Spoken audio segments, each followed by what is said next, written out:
Hello friends, this is Sifa. Welcome back to my channel. So today I'm going to share a step-by-step process of how I make sticker sheet at home from the designing to the final piece. I use iPad Pro in 11 inches, which came out in 2021.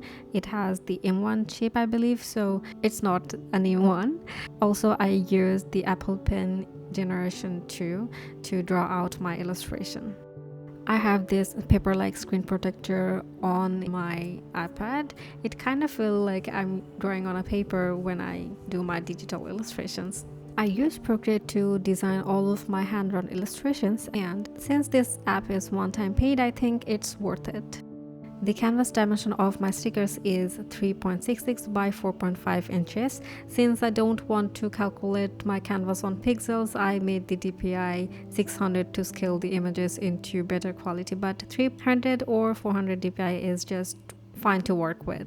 With this dimension of my stickers, I can make 4 sticker sheets in an A4 size stickered paper.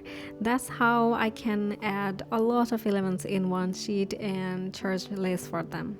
Also, one thing to be noted that I have set my canvas profile to general CMYK, which is ideal for printing, and the colors doesn't change on printing since the settings that I set prints almost as same as what I can see on my iPad. Sometimes the saturation is kind of bit off, but I can readjust it on Procreate if it needs. I start with a template that I made with some layers already, and for this video I'm going to share the layout that I use for my Patreon exclusive Happy Mail sticker sheet. I have another simple layout for my shop stickers, but I have to switch into this one so that I can distinguish the stickers from my Happy Mail from my shop stickers. So let's begin with the designing. I start to sketch out the illustrations very roughly and play around with the placings of each illustration, and sometimes I add just all of the small illustration here and there just to see if it looks in like a one piece, and I have to ensure that I use all of the spaces as much as possible. After finishing the rough sketch, I set the opacity of this rough sketch layer very low, like 20 to 40%, just to draw on another layer for the actual sketches.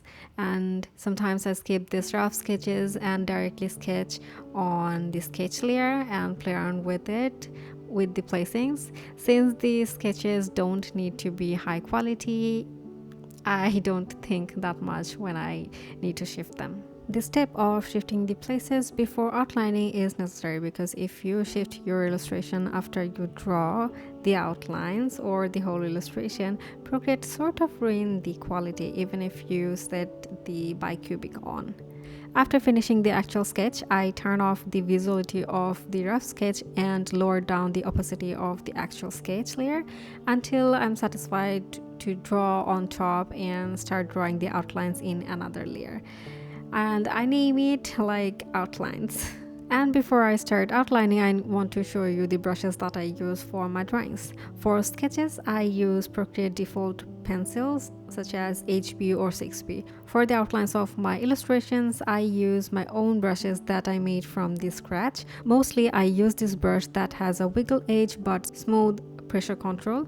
Normally I use brown colors to outline my illustrations and give some highlights to the outlines, and I try to avoid monochromatic outlines as much as possible so that I can give so much depth into my illustrations. For this illustration, I'll be using a deep blue color for the base outlines. Later, I will use another blue shade and orange to give it more definition. Due to the differences of the outlines, I try to maintain a different layer of it so that I don't mess up with it.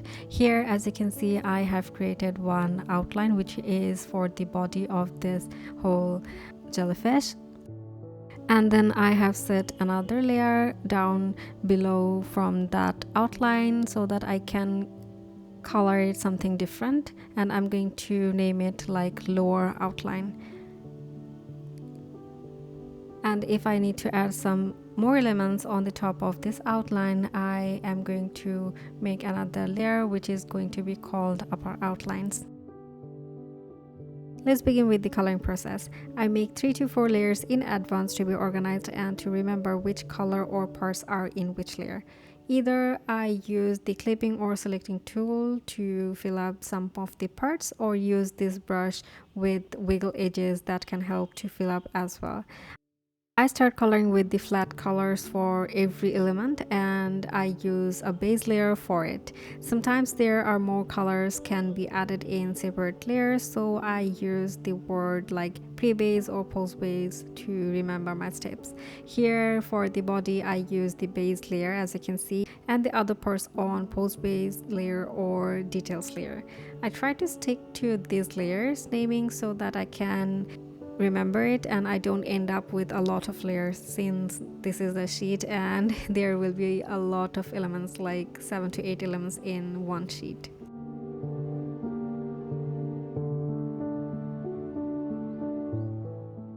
The colors that I've chosen for this particular sticker sheet is very vibrant but also muted in nature, so I think it looks a lot good with the matte paper finish, but it also will look better if I printed it with glossy laminator on. Since these sticker sheets are for the journaling purpose, I don't recommend myself to use a vinyl sticker paper or a glossy sticker paper, and I don't want to laminate it with glossy laminator as well, but I think it looks okay with this matte paper finish. Stay tuned because we're going to see the end result of it. I have been stick to these 2 layers for my shop and Patreon exclusive sheet just to have a personal branding of it. Since the sticker sheets are small, I have to go for this layout with the top border, and that has the shop name and product number. At the bottom I add the sticker name and a border. This gives me enough space to put my sticker the highest space possible and with the branding information. I'm tentatively planning to change it someday, but right now is the best decision to keep my sticker sheet prices lower.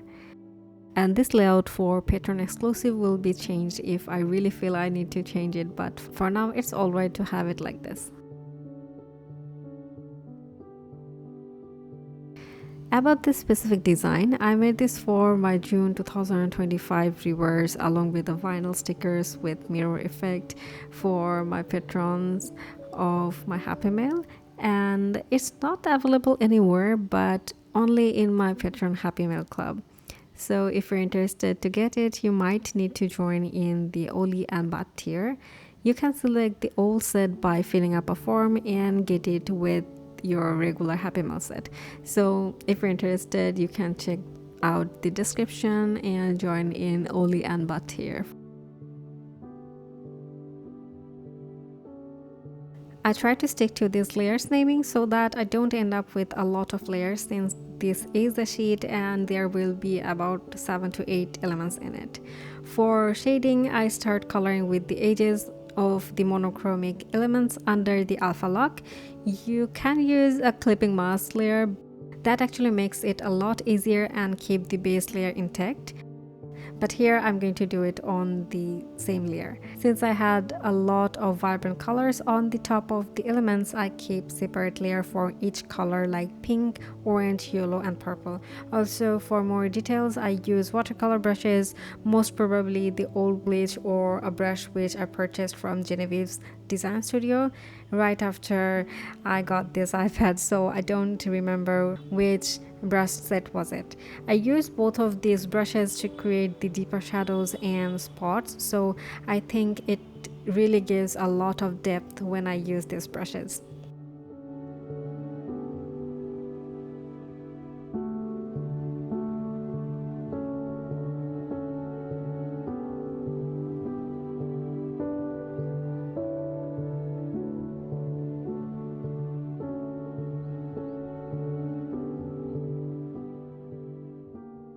From my 2 years of experiences making sticker sheets, die cut stickers, I kind of figured out how to work with glossy laminates and easy peel die cut stickers with clear or glossy laminations on it. If you're interested about that topic, let me know in the comments if you want a separate video on that.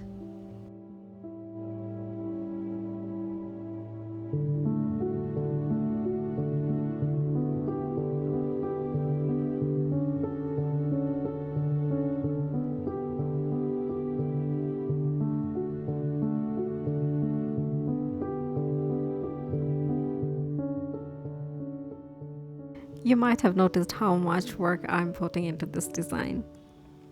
This full sheet took me more than like 5 hours to finish, so I will only showcase this specific jellyfish drawing for now, and I think you have already got some ideas about my designing process. I've talked about 3 layers outlines for these different colored elements. One layer with the main body and front oral hand for one layer, like this is the main outline. Another one is for the lower layer to draw out the arms behind the body, and another layer which is the top layer or upper layer for the tentacles of this jellyfish. And I will be doing some a beautiful ombre with this orange color. Here's the final design for this whole sheet, and I think I have to put a lot of repetitive elements, so definitely I believe you get the idea about how I have finished this sheet. After finishing it, I simply save the image as JPEG or JPG file and transfer it on my desktop. I use the Silhouette Cameo 4 for cutting out my stickers for both kiss cuts and die cuts. Before printing out and cutting, I set up my design in Silhouette Studio basic version. Unlike the other softwares, we can create our own cut lines in the Silhouette Studio. Shout out to my friend Wixie from Wixie's Creation to inform me about this trick. And one thing I'd like to tell you that none of these things are sponsored in any way, so I'm just sharing it from my own experience. After opening up the file on the studio, we need to scale it like we have set in our sticker canvas size, that is 3.66 by 4.5 inches. Before resizing, be sure that this lock icon should look like it's locked. That will keep your dimensions the same. It seems vanished right now, but it's somewhere at the bottom right and selected as well, so we will use the alignment tool and keep it on the center. I've added the registration mark for the cutting stickers, so I click the page setup icon from the right control bar. I keep the registration marks as much as at the edge, which makes the usage of this page highest. To do that, I make the insert the lowest possible. Now it's time to add the cut lines. So to do this step, let's go to the trace tool and select the entire sheet. We need to higher up the threshold until we get our individual illustration within this one yellow piece, but overdoing it might give you a sharp edges, so we need to make it sure that it's just like the outlines. Then we select the trace outlines only from the bottom panel. Now select the edge of this red outline. It will automatically select the whole thing. And then let's go to the offset tool and select the offset.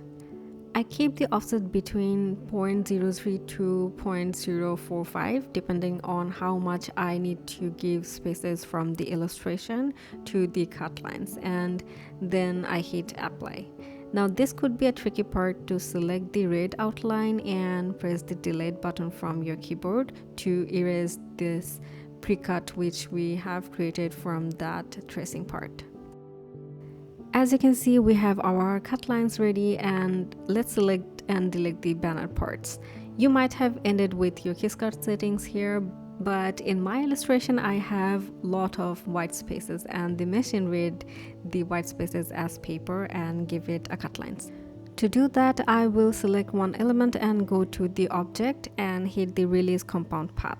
This will separate the cut lines into elements, and now we can select it one by one and delete. Or you can hold shift and select all one by one and press delete at once. It will delete them all together. For this illustration, as you can see, there is a harsh line which will not give a good result, so I will select this cut line, go to the offset and select offset and make it 0.01. It will create a new cut line inside the previous outline. Now delete the previous cut line and select the new one. Again, create internal offset and make it 0.01 to match our previous cut lines, and the harsh edge is gone. This was the kiss cut right now, and we need to add our die cuts. As you can see, the kiss cuts were with red outlines, and I need to change the color for the die cut. To be more specific, kiss cuts are the cuts that will only cut out the sticker paper, not the back paper, and the die cut is to give a shape to the full sticker sheet, so it will come out as a single sticker sheet.